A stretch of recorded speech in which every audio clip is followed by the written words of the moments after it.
కంటికి రెప్పలా కాపాడాల్సిన తల్లి కసాయి తల్లిగా మారి కూతురుపై దారుణానికి సహకరించింది. సచివాలయ ఉద్యోగి కన్ను బాలికపై పడితే అడ్డుకోవాల్సింది పోయి ప్రోత్సహించిన తల్లి. మనస్తాపంతో ఆ బాలిక ఆత్మహత్యాయత్నం. అనకాపల్లిలో వెలుగు చూసిన ఈ ఘోర ఉదంతం వివరాలు ఇప్పుడు చూద్దాం. ఒక చిన్న రిక్వెస్ట్, వీడియోని లైక్ చేయండి, షేర్ చేయండి, మన ఛానల్ని సబ్స్క్రైబ్ చేసుకోండి.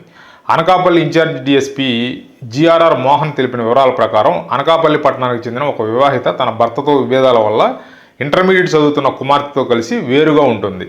స్థానిక చేపల మార్కెట్ వద్దనున్న సచివాలయంలో పనిచేస్తున్న భార్గవ్ ప్రకాష్ అనే ఉద్యోగితో ఆ తల్లికి వివాహేతర సంబంధం ఏర్పడింది. ఈ క్రమంలో సదరు సచివాలయ ఉద్యోగి కన్ను ఆ మైనర్ బాలికపై పడింది. ఈ విషయం తెలిసి కూడా తల్లి అతన్ని వారించకుండా దారుణంగా ప్రోత్సహించింది.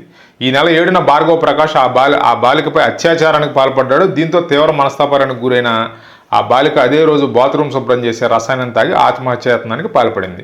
తల్లి ఆ బాలికను ప్రైవేట్ ఆసుపత్రికి తరలించగా ఆసుపత్రిలో పోలీసు విచారణలో ఆ చిన్నారి జరిగిన దారుణాన్ని వివరించింది.